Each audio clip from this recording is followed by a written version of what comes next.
Бүгін біз сіздермен бірге қарапайым материалдарды пайдалана отырып, қағаздан зымыран жасап, оны ұшырып көреміз. Ол үшін бізге қатты қағаз, пенопласт, жіп, лента, скотч, қозғалтқыш және клей қажет болады. Алдымен зымыранның корпусын жасаймыз. Ол үшін бізге өлшемі 420-138 мм болатын қатты қағазды қолданамыз. Қатты қағаздың шеттеріне екі жақты скотчты жабыстырып шығамыз. Одан кейін арнайы түкше арқылы қағазды бір келке етіп ораймыз. Қағаздың шеттері скотчтың көмегімен жабысып, цилиндр пішінін алады. Пішіні әдемі шығу үшін оны бірнеше рет илеп қалыпқа келтіреміз. Осылайша зымыранның негізгі бөлігі дайын болады. Келесі қадам қозғалтқыш орнатылатын бөлік жасау. Ол үшін пенопластты цилиндр тәрізді етіп кесеміз де ортасынан диаметрі 13 мм болатын саңылау жасаймыз. Жасалған саңылауға қағазды орай отырып бекітеміз.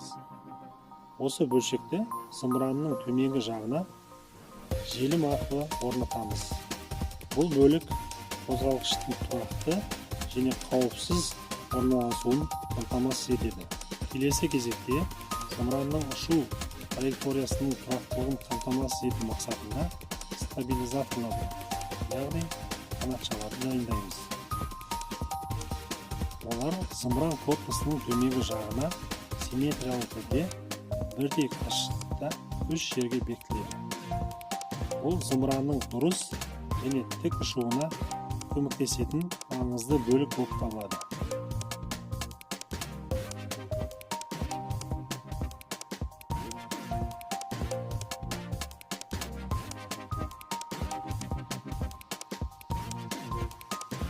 Бұдан ары біз зымыран ұшқаннан кейін ішіндегі парашюттің ашылуына ықпал ететін арнайы поршынды дайындаймыз.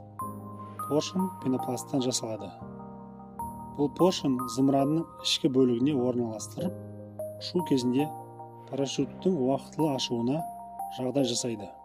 Келесі кезеңде ұзын лентаны пайдаланып парашют жасаймыз. Ұзын жіптің бір ұшын зымыранның астыңғы бөлігіне, ал екінші ұшын лентаға бекітеміз. Осыдан кейін лентаны ұқыпты түрде орап, зымыран корпусының ішіне орналастырамыз. Бұл жүйе зымыранның жерге баяу әрі қауіпсіз қонуын қамтамасыз етеді.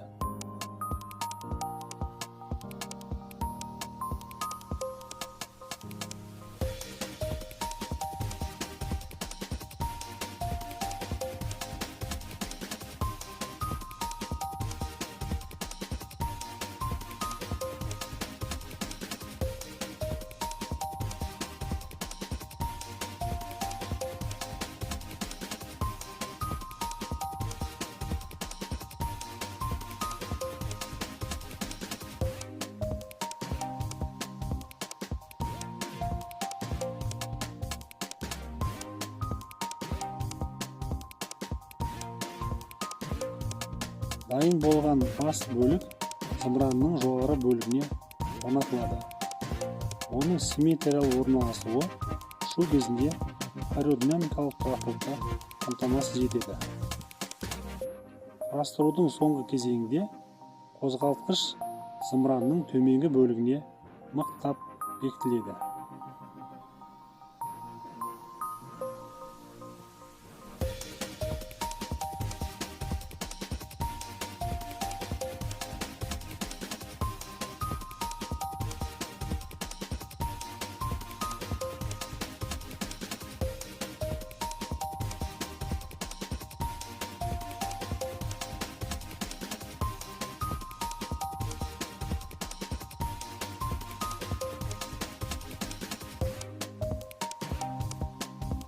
Келесі қадамда зымыранның аэродинамикалық қасиеттерін жақсарту және құрылымын толықтыру мақсатында оның бас бөлігін жасаймыз. Бұл үшін бізге жеңіл әрі икемді материал пенопластты қолданамыз.